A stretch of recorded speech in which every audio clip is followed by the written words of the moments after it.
Regard universitaire croisé sur l'émergence et les enjeux socio-économiques des groupes armés au Bénin, c'est sur ce thème de réflexion que le laboratoire d'analyse et de recherche religion, espace et développement du professeur Dodi Amouzovi et le Rebetok ont organisé le samedi 29 janvier 2022 à l'université d'Abomey-Calavi un symposium international parrainé par le recteur de l'université d'Abomey-Calavi et présidé par l'école doctorale pluridisciplinaire. L'objectif de ce symposium est de réunir les sachants et les experts pour recueillir des idées et étoffer un projet de recherche déjà en cours et de faire des recommandations aux autorités politiques et militaires. À ce symposium, 2 communications introductives ont été données. C'était en présence de plusieurs professeurs venus du Togo, du Niger et du Bénin et des experts civils et militaires.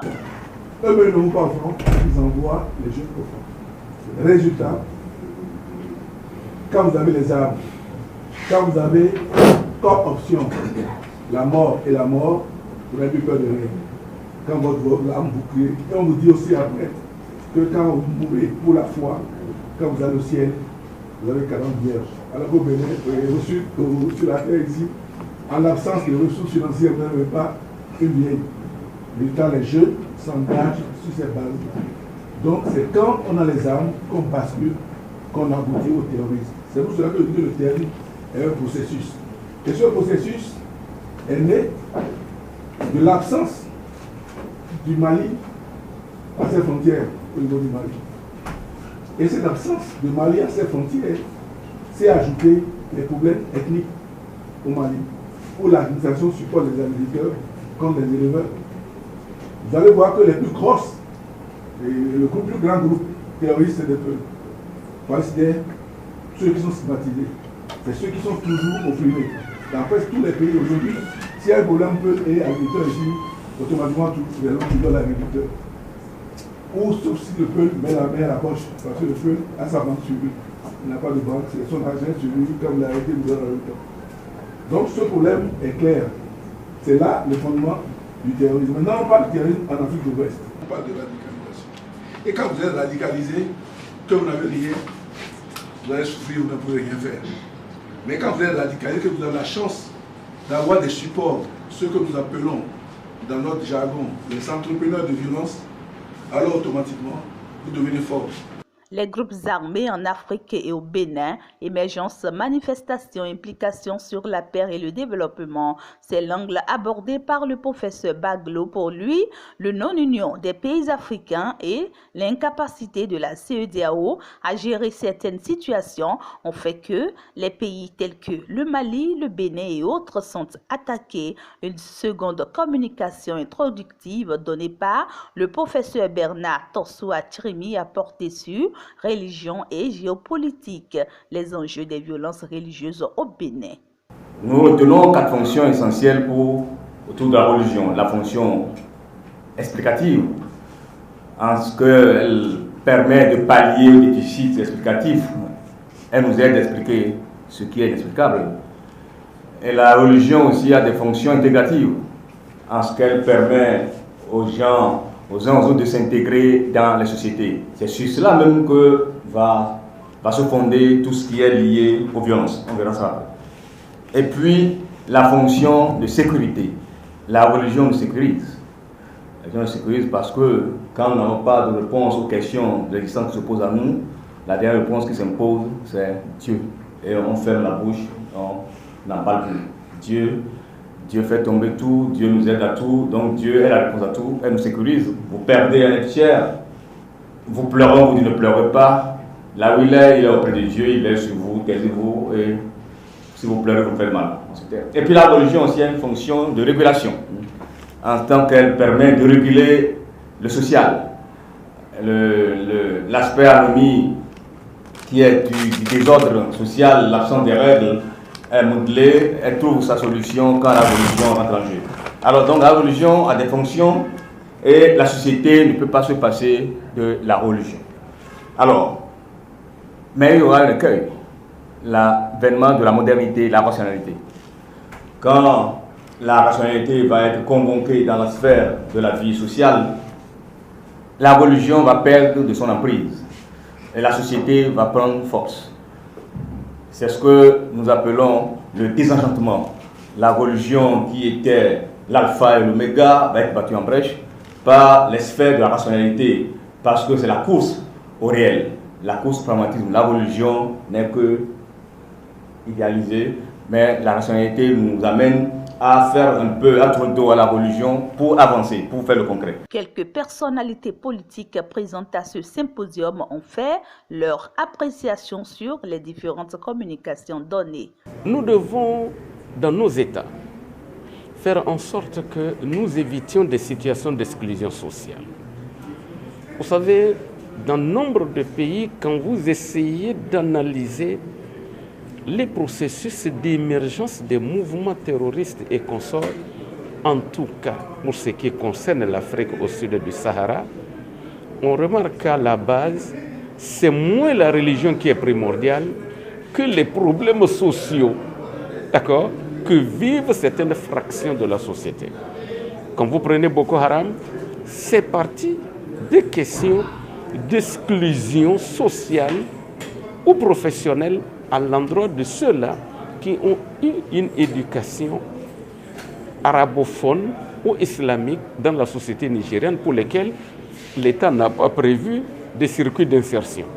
L'autre gros problème qui justifie ces situations sont les problèmes politiques, l'absence d'équité.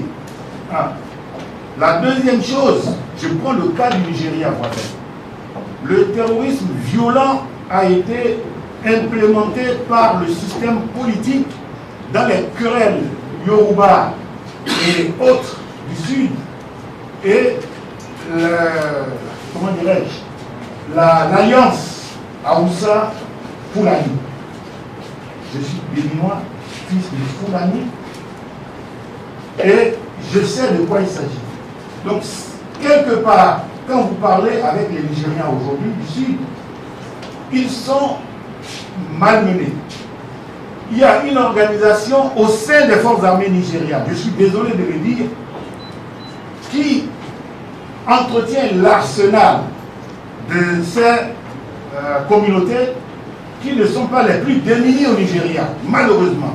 Et devant les tribunaux, la corruption est à un niveau tel que vous ne pouvez jamais avoir raison sur ces gens-là.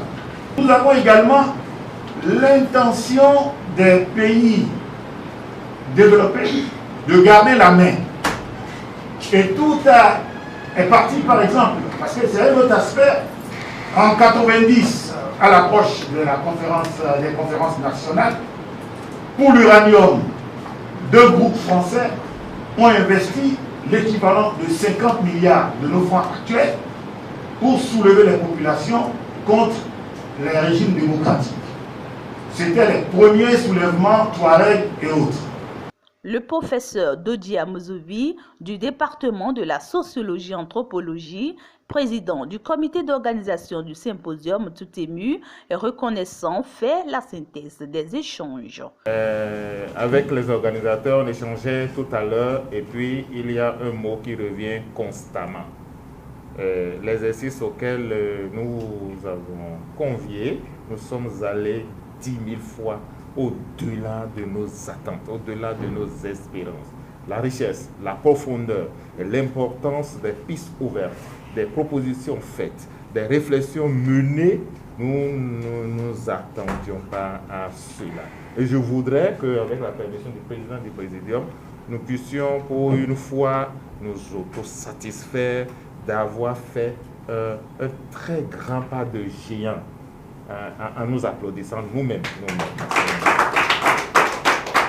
Chers collègues, dans les débats que nous avions eus, il est apparu pour nous la nécessité de revisiter et de mieux opérationnaliser dans des concepts nouveaux, locaux, qui tiennent compte des réalités africaines et béninoises, donc revisiter les concepts du phénomène que nous avons en face de nous. Il est urgent d'ouvrir la problématique, cette problématique, à d'autres dimensions, autres que militaire. Nous avions retenu que, un peu à l'exemple du Bénin, de l'armée béninoise, il est extrêmement important non seulement de prévenir, d'être constamment dans la prévention, mais d'être aussi dans la veille permanente. Nous avions retenu qu'il y a urgence d'ouvrir cette question, d'ouvrir ces échanges, d'ouvrir ces débats à d'autres catégories socio-professionnelles, notamment les chercheurs. Et nous avions dit un peu, pour paraphraser l'autre, chercheurs de toutes les universités sous-régionales, retrouvez-vous, prenez des initiatives, mais prenez des initiatives transnationales. C'est revenu un certain nombre de fois, débats publics régionaux, programmes de recherche sous-régionaux, etc., etc. Nous avons également retenu qu'il est important d'éviter la confusion et l'amalgame. Nous avons retenu la nécessité de prendre en compte, dans le sens de leur amélioration, de leur correction, les inégalités, les injustices de tout genre qui font le terreau des extrémismes violents ou des groupes armés. Nous avions insisté sur le fait qu'il faut intégrer, en plus de ce qu'on fait déjà au niveau des frontières, qu'il faut intégrer ce qui se passe dans les territoires. Nous avions retenu, notamment avec l'intervention du professeur Bako, à partir des études faites, un certain nombre de facteurs qu'il faut avoir à l'œil. Pas seulement ces 3 facteurs, qui se passent à l'intérieur de nos territoires, si nous voulons mieux cerner le phénomène. Il faut ajouter les territoires aux territoires frontaliers. Nous avions estimé que les politiques devrions associer les chercheurs pour des études transdisciplinaires de terrain. Nous avions dit qu'il est temps que les chercheurs s'autosaisissent de la problématique pour aller vers les politiques. Nous avions longuement insisté sur le dialogue interreligieux, et j'ai presque envie de dire inclusif, qu'il faut entreprendre, qu'il faut encourager, qu'il faut nourrir et sortir des discours solennels des grandes kermesses politiques et lui donner un contenu réel. Précisons que les travaux du symposium ont été lancés par le représentant de la ministre des Enseignements supérieurs et de la Recherche scientifique et présidé par celui du CEMGA.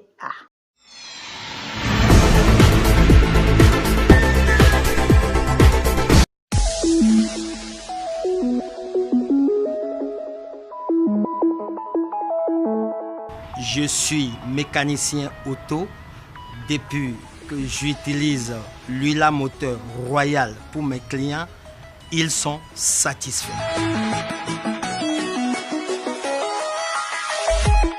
Après l'adoption de l'Ulla Moteur Royal, mon moteur ne fait plus de bruit.